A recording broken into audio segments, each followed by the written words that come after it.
Sudut Dengar Parlemen. Hai, kamu lagi nonton dan dengerin Sudut Dengar Parlemen sama Nadia Karnaya tentunya. Aduh, Nadia datang lagi nih. Udah di akhir tahun, di bulan Desember, udah siap-siap mau perjalanan kemana, mau mudik, mau pulang kampung, atau mau stay aja di Jakarta atau di kota-kota kamu. Nah, kita mau bahas nih, di Natal dan Tahun Baru ini persiapannya seperti apa? Karena Nadia sudah tidak sendiri, ada anggota Komisi 5 DPR RI dari fraksi Golkar, Bapak Musa Rajeksya atau Bang Ijek katanya, ya kan? Ya benar Pak ya? Bener. Kok Pak sih Bang? Bang. Jangan Jangan Pak. Pak, karena ini anak muda biar semuanya muda santai. terus. Ya. Pokoknya yang nonton ini muda semua. Iya. Santai dan chill, tapi informasinya harus tetap sampai. Oke. Oke ya. Semuanya udah penasaran ya, gimana sih nanti persiapannya nih? Kalau Komisi 5 sendiri sudah ada rapat dengan kementerian terkait persiapan Natal dan Tahun Baru ini, Pak? Udah, kita kan kemarin sudah ada rapat kerja sambil dari DP juga, karena ini juga udah masa akhir persidangan ya. Kemarin udah ketemu dengan mitra-mitra Komisi 5, terutama pembahasan kaitan Natal dan Tahun Baru, Nataru ini. Oke, berarti tepat ya kalau sekarang saya mengundang Bang Ijek untuk menanyakan gimana nih persiapan Natal dan Tahun Baru. Kemarin sudah tinjauan kemana aja atau mendengarkan informasi dari mitra-mitra terkait persiapan Natalnya seperti apa sejauh ini? Kemarin kita udah kunjungan, ada beberapa titik ya. Tapi saya kemarin ikut yang satu titik ada di Sumatera Utara, Kuala Namu. Terus pulang kampung berarti sekali pulang ya? kampung. Cek dapil. Sebenarnya udah tahu juga keadaan, tapi lebih enak ke kampung sendiri. Oke. Terus juga ini besok kita ke Kalimantan Barat, sebagian kawan-kawan ada yang ke Jawa Timur, ada juga yang ke Papua. Wow, Papua juga menjadi Jadi dia ujung-ujung barat, timur, tengah semuanya kita ngelihat untuk bagaimana persiapan Natarunya. Ya kemarin itu mitra kita, selain mitra kementerian, kemarin juga perusahaan-perusahaan penerbangan juga hadir. Oke. Ya, karena mengingat ini kan juga transportasi udara, cuman kemarin kereta dan daratnya kita belum bersama-sama ya, tapi sebagian mereka udah nyampaikan. Ya intinya memang untuk hari-hari besar agama ini, Natal, Tahun Baru, nanti Idul Fitri ya, tetap kan semuanya kita persiapan bagaimana menghadapi lonjakan arus mudik ini. Iya, betul. Baik itu transportasi darat, udara, laut. Di samping juga kita juga harus mengatasi situasi cuaca yang sekarang ini. Nah, PR-nya itu ya kan. Jadi ya saudara-saudara kita kan nggak semuanya tinggal di kota besar. Dia pulang kampung, jalan menuju daerahnya. Apalagi kami yang di Sumatera Utara ini kan, ada daerah-daerah kita 33 kabupaten kota, jaraknya lumayan jauh. Yes. Jadi persiapan ini penekanan kita adalah kita mengingatkan, terutama untuk kendaraan-kendaraan transportasi umum ini, angkutan penumpang, yang darat ya, seperti bus itu, kan kecelakaan lalu lintas kita ini juga cukup tinggi. Tidak di hari besar saja pun kecelakaan lalu lintas kita cukup tinggi.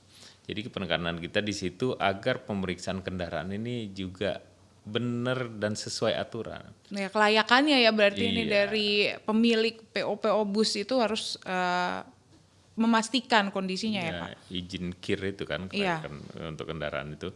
Tapi semuanya sebenarnya dari pemerintah udah ada aturannya dan jelas, apa juga punishment bagi perusahaan-perusahaan angkutan. Oh berarti itu. Sebenarnya ada punishment yang diberikan ketika ada sampai pencabutan izin usaha. Tidak hanya sebatas supirnya saja ya, tapi dari usahanya juga, perusahaannya itu juga bisa disanksi, bahkan pencabutan izin. Sekarang kan bagaimana tinggal kita ini kami DPR mengawasin dan menekankan kepada instansi-instansi itu agar bisa benar-benar tegas dan benar-benar menjalankan aturan ini. Kaitan juga Nataru ini juga persiapan untuk arus mudik ini. Terus juga isu kita tentang harga tiket yang melonjak tinggi kan. Nah itu yang pasti ditunggu-tunggu sama pendengar dan pemirsa di rumah nih. Kita pokoknya kalau urusan harga ini pasti semuanya mau pasti yang murah jeritannya aja. itu kencang ya kan. Semuanya mau yang murah kan. Iya betul. Iyalah, karena biaya hidupnya jangan tinggi-tinggi terus. Iya benar, jangan tinggi. Capek Pak yang rendah-rendah aja dulu gitu. Jadi memang kita kemarin menyampaikan tidak hanya hari-hari besar, di kesehari-harian pun kenapa tiket kita lebih mahal. Bahkan kita tanyakan juga, menuju Medan saja, dari Jakarta ke Medan beda harganya dari Jakarta lewat Malaysia langsung Medan. Bisa lebih murah lewat Malaysia kita. Oh justru jauh lebih murah ketika kita transit dulu ke Malaysia. Transit dari Malaysia malah lebih murah. Makanya kita pertanyakan kenapa kita sendiri di domestik penerbangan domestik malah lebih mahal dibandingkan kita transit lewat penerbangan internasional balik lagi ke domestik. Apa Pak alasannya? Belum terjawab secara terbuka, Apakah tapi dijanjikan akan ada penurunan dan alhamdulillah Pak Prabowo langsung respon kan kemarin. Iya, betul. Dan sudah ada penurunan 10%, ini, 10% dan kita harapkan penurunan ini permanen.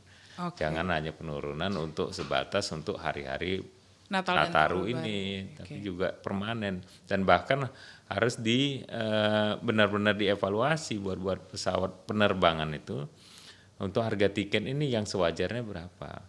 Saya juga sudah nyampaikan kemarin pada saat raker nih. Airline ini kan udah bertumbuhan nih penerbangan perusahaan-perusahaan airline baru. Tapi jangan hanya sebatas mengejar untuk keuntungan dalam usahanya, tapi juga pelayanannya. Jangan hanya menumbuhkan airline baru, tapi pesawatnya pesawat bekas yang dibeli. Akhirnya terjadi delay karena masalah teknis pesawat.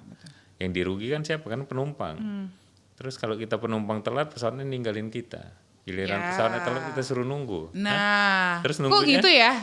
Terus nunggunya dikasih apa? Cuma dikasih air putih. Ya ada rotinya Pak kecil tapi ya.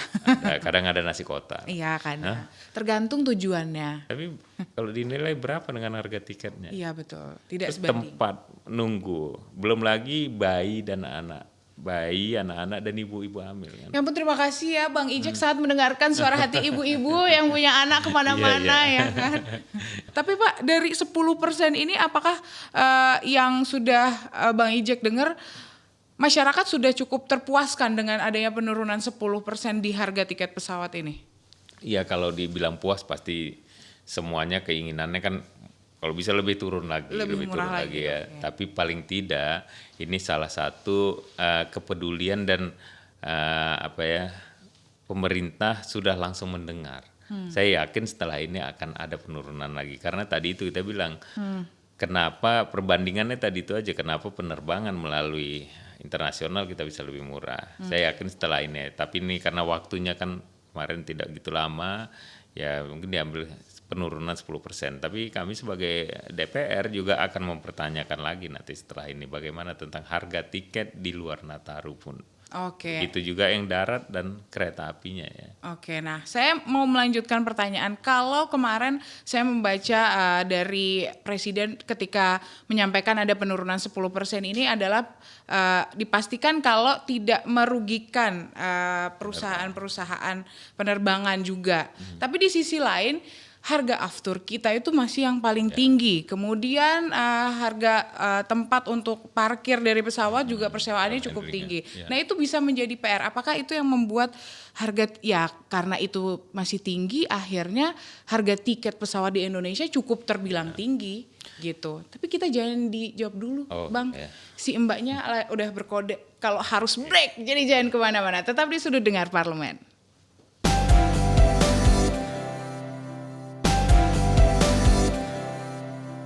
Kembali di Sudut Dengar Parlemen masih sama Nadia Kanaya dan Bang Ijek. Nah, kita mau ngebahas lagi nih soal kenapa sih harga tiket pesawat di Indonesia tuh nggak bisa semurah kalau kita melakukan penerbangan ke luar gitu. Bahkan di beberapa destinasi untuk domestiknya jauh lebih mahal kan Pak penerbangan domestiknya. Apakah karena kalau kemarin saya baca ternyata aftur kita itu harganya paling tinggi. Kemudian harga tempat untuk persewaan untuk parkir pesawat juga cukup tinggi. Nah, apakah hal-hal inilah yang membuat ya udah karena ini mahal ya harga jual tiketnya pun juga mahal? Iya, ya pasti nggak mungkin juga sebab akibatnya itu nggak ada rentetan ya semuanya ya. Perusahaan airline juga dia mau ngambil keuntungan. Cuma nanti kita akan lihat berapa persen keuntungan yang didapat dari situ. Tapi kan modal untuk operasional dia ini juga kan kaitan yang tadi itu ground handling, bahan bakar dan segala sesuatunya di situ.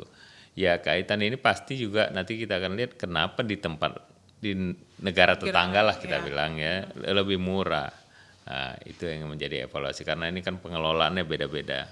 Angkasa Pura ada di situ, Pertaminanya ada di situ, dan lain-lain. Jadi kalau harga tiket ini murah, bukan hanya masyarakat secara umum aja yang mendapat benefitnya, pemerintah juga. Otomatis biaya perjalanan dinas akan murah nanti kan, kan terpotong semuanya itu. Kita juga DPR jadi terpotong. Jadi artinya APBN juga bisa ditekan. Tapi kembali lagi kita belum tahu nih apa yang menjadikan ini mahal. Apakah biaya-biaya operasional juga tinggi, itu nanti akan kita lihat juga lagi. Kalau kemarin Pak Presiden sudah memberikan potongan 10% untuk pesawat aja ya ini ya sebenarnya. Cuman apakah ini nantinya juga akan berkaitan dengan mode transportasi kereta atau yang lainnya juga? Karena mengingat kan tarif batas atas, batas bawah itu juga berlaku untuk semua mode transportasi, dan apakah dengan adanya potongan 10% ini akan merubah untuk tarif batas atas dan batas bawah di pesawat dan mode transportasi lain? Kalau angkutan darat dan laut ini kan tidak ada pembandingnya. Kalau pesawat ini kan kita bisa pembandingnya seperti tadi kita bilang tuh. Contoh aja dari Jakarta Medan kalau kita lewat Kuala Lumpur dan dan artinya saya melihat kalau darat dan laut ini masih jauh di bawah angkutan udara. Artinya karena ini bisa menjadi pilihan masyarakat. Untuk darat dan laut kita tidak terlampau melihat kenaikan itu yang terlampau signifikan ya. Karena tadi itu. Tapi begitu pun namanya angkutan umum, biaya-biaya transportasi ini kita akan lihat yang mana bisa diturunkan, artinya kan tidak membebani masyarakat kita. Mode transportasi kereta api gimana Bang Jack melihatnya? Karena ini salah satu kalau di Jawa ya, ini adalah salah satu mode transportasi unggulan. Banyak sekali peminatnya, tapi di Natal, Tahun Baru ataupun di hari raya seperti Idul Fitri pasti ketersediaannya itu terbatas. Jadi ada war ticket. Jadi war ticket bukan cuma konser, kereta pun juga ada juga. Iya, maunya kita itu banyak ya supaya bisa ngangkut semuanya. Tapi saya yakin juga keterbatasan dari KAI tentang gerbong. Gerbong juga akan berpengaruh kalau dia tambah banyak, jalur keretanya kan juga akan berpengaruh. Karena jalur kereta kan kita tidak banyak juga ya, belum double tracknya belum semuanya kan dapat seperti itu. Pasti ada sesuatu hal, tapi apapun itu kita menginginkan perkembangan transportasi ini semakin berkembang. Kan kita udah ada perkembangannya, udah ada kereta api cepat, gerbong-gerbong kereta kita juga lebih bagus. Juga persaingan usaha angkutan darat. Dan bus-bus sekarang kan bahkan udah ada busnya yang VIP, udah bisa tidur, bisa apa segala. Tapi kembali lagi juga kita juga harus perbaikin juga jalur-jalur untuk transportasi jalan raya, jalan, badan jalan, penggunaan jalan tol, ya itu akan berefek semuanya. Tapi memang Nadia, apapun itu yang terpenting bagi negara ini peningkatan ekonomi dan pertumbuhan ekonomi segala sesuatunya. Saya selalu bilang jalur transportasi ini kalau di anatomi tubuh itu seperti nadi darah. Semakin darah kita itu jalannya lancar, badan kita sehat. Begitu juga jalan. Jalan ini kalau jalannya semakin baik, semakin banyak pengguna jalan bisa menggunakan jalan itu dengan baik, otomatis biayanya akan lebih murah, lebih cepat nyampe, otomatis juga akan berefek ke yang lain-lain. Tadi udah untuk yang angkutan udaranya udah, daratnya kita kereta sudah. Gimana dengan ini, masih ada yang gimana nih untuk diskon tarif tolnya, ada nggak? Kalau Lebaran kan ada. Diskon sampai sekarang kita belum dengar ya dari pengelola jalan tol.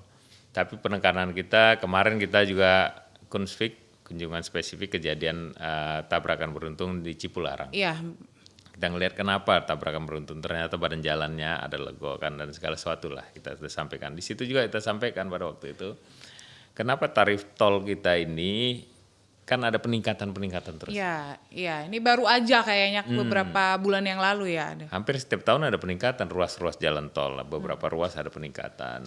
Terus kalau ada peningkatan dengan tarif tol, otomatis kan harusnya juga ada peningkatan lah untuk pelayanan, fasilitas dan juga perawatan jalan.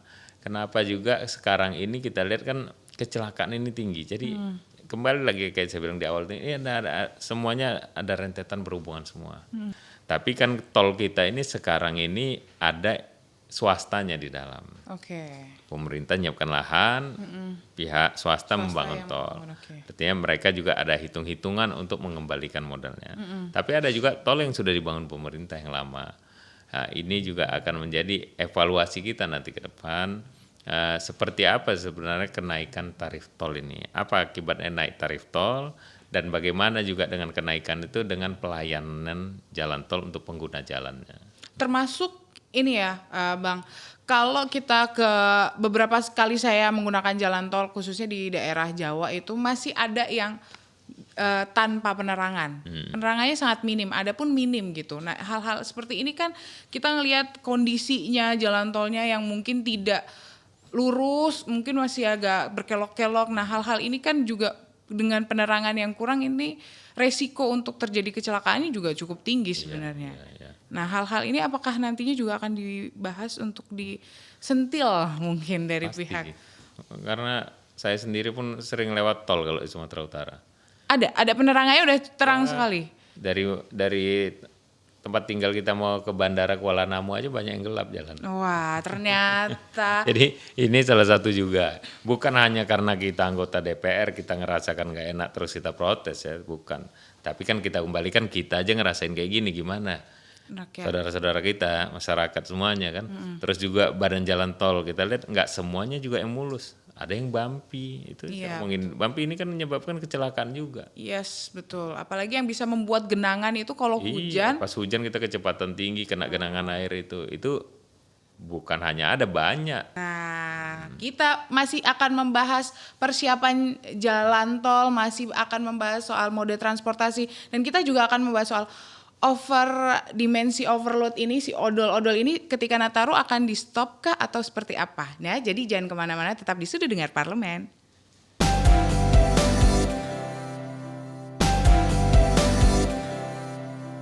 Masih di Sudut Dengar Parlemen sama Nadia Kanaya dan Bang Ijek nih masih ngomongin soal Natal dan Tahun Baru. Nih buat kamu yang ngedengerin dan nonton Sudut Dengar Parlemen nih, pastiin dulu persiapan kamu dari kendaraan, terus habis itu kondisi fisik, karena cuacanya sekarang kan lagi ekstrim ya. Tiba-tiba panas, tiba-tiba hujan. Nah, gimana nih kalau kondisi kapal? Kan ini juga ada yang menggunakan transportasi laut nih. Ya. Gimana untuk pelabuhan-pelabuhan? Gimana untuk kesiapan kapal, karena itu sangat berpengaruh juga dengan cuaca pesawat dan kapal ini ya. Tentang cuaca ini kan kita ada di BMKG ya. Untuk informasi cuaca, apakah itu akan ada terjadi gempa, terjadi curah hujan tinggi. Itu yang kita sampaikan kemarin. BMKG juga informasi, dan itu selalu nyampe memang ke daerah, ke tempat-tempat. Kalau bandara sudah pastilah dia punya itu kan laut segala macam. Cuman masalahnya kan kita sekarang ini cuaca alam ini yang ekstrim belakangan ini kan. Itu yang tidak bisa kita katakan kita sudah persiapan untuk itu. Masalah cuaca alam ekstrim ini udah force major lah. Kaitannya dengan angkutan seperti juga di Merak, angkutan penyeberangan kayak tadi kita cerita di Bajo. Ya, jalan satu-satunya memang kapal itu nggak berani dia bawa nyebrang karena masalah keselamatan penumpang. Ya kalau udah seperti itu ya kita semuanya harus memahamin, bahkan harus mematuhi. Jangan sampai dipaksakan akhirnya kejadian. Pernah terjadi di penyeberangan antara Tiga Ras dan Danau Toba ini ke Samosir pada waktu itu. Cuaca waktu libur-libur. Iya, lagi libur itu. Lagi Natal Tahun Baru juga itu. Kayaknya. Lagi tingginya arus penumpang. Cuacanya juga lagi ombak tinggi. Terus dipaksakan dengan over kapasitas, overload itu kapal. Ya kejadian kemarin, banyak meninggal. Kenapa?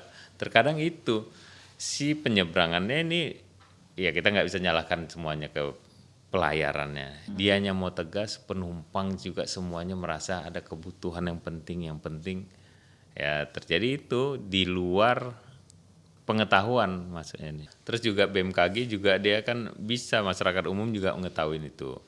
Sekarang udah ada aplikasi baik kita iPhone atau Samsung bisa cari BMKG, download, kita bisa tahu di situ. Bahkan misalnya terjadi gempa di mana dia langsung alert di handphone kita itu. Oh muncul gitu. seperti Berarti mungkin buat kamu teman-teman aku pendengar dan pemirsa Sudut Dengar Parlemen bisa nih download aplikasinya ya kan BMKG gitu ya. BMKG. Nah, BMKG-nya udah. Odolnya nih dimensi overload-nya nih. Kan masih banyak yang nakal-nakal nih kadang. Apakah mereka truk-truk besar ini nantinya akan di stop dulu selama Natal dan Tahun Baru atau tetap aja jalan tapi dengan pengawasan yang ketat?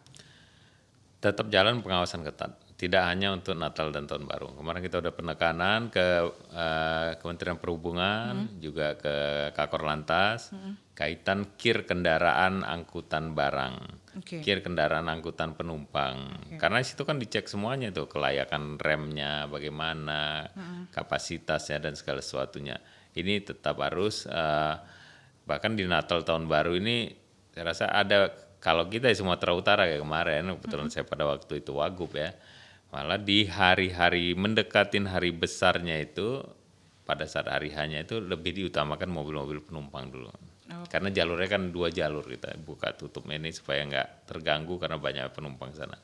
Kendaraan barangnya itu malam kita kasih jalan deh. Di malam hari pukul 10 sampai pukul 5 pagi itu kendaraan barang lebih diutamakan bisa jalan. Kita tadi udah ngomongin persiapan Natarunya untuk pergi ke sana ke sininya, tapi kalau crowd di dalamnya Pak, kan kita kayak mungkin ada perayaan tahun barunya, ini juga harus diantisipasi.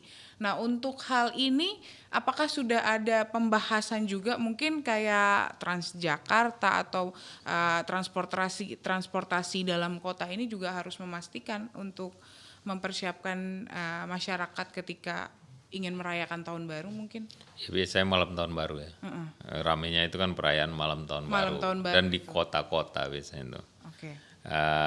Yaitu pihak kepolisian, lalu lintasnya, dan juga dari Dinas Perhubungannya juga Dinas Perhubungan, pemerintahan kota, kabupaten, provinsinya biasanya udah nyiapkan, dan bahkan ada tempat-tempat yang dibolehkan itu yang ramai jalan.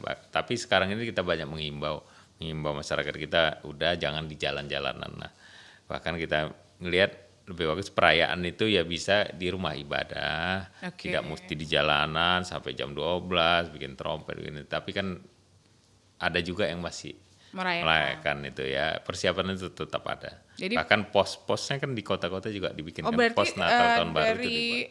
Pihak itu biasanya pemerintah daerah.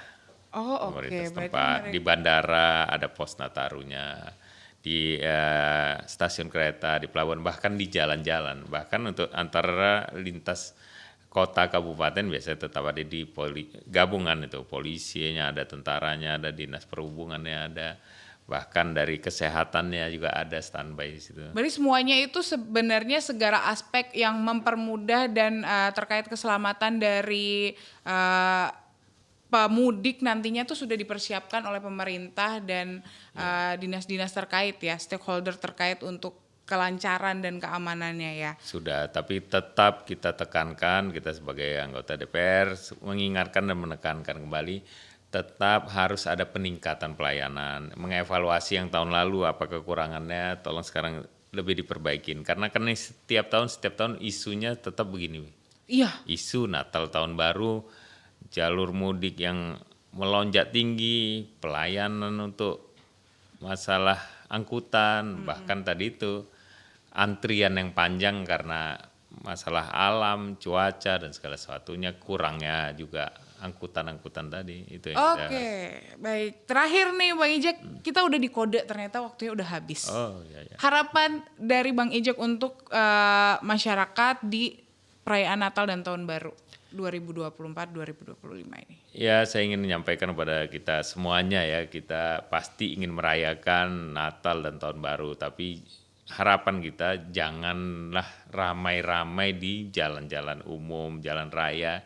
Karena kan Natal Tahun Baru ini lebih kita mendekatkan diri kita bagi kawan-kawan yang Natal Tahun Baru untuk berdoa, bermohon tahun sebelumnya ini kita udah mendapatkan nikmat ataupun ada kekurangan yang ingin kita capai ke depan untuk berdoa tahun depan lebih baik lagi. Jadi saya menyarankan, menghimbau kepada kita semuanya, lebih kita mendekatkan diri kepada Sang Pencipta untuk Natal Tahun Baru, perayaan-perayaan itu di rumah bersama keluarga itu akan lebih bermanfaat. Mudah-mudahan Natal Tahun Baru ini menjadi suatu hal yang baik, baik juga pelayanan dari pemerintah, baik juga kehidupan kita, baik juga ke depan untuk tingkat kesejahteraan masyarakat kita, apalagi dengan Bapak Presiden, Bapak Prabowo, harapan besar seluruh rakyat Indonesia tentang kemajuan kesejahteraan seluruh lapisan masyarakat kita. Oke, nah semoga yang mau melakukan perjalanan jauh dipersiapkan semuanya, boleh di-download ya untuk BMKG-nya untuk memastikan dan di-preparein juga kondisi kesehatannya, hati-hati di jalan, boleh senang-senangnya tapi ingat kembali kita harus merenungkan apa sih goals di 2025 yang akan dicapai. Nah, terima kasih Bang Ijek, Terima kasih Nadia. Bapak Musa Rajeksya yang sudah meluangkan waktu di Sudut Dengar Parlemen. Terima kasih. Jangan kapok kalau Nadia undang lagi. Oh, enggak.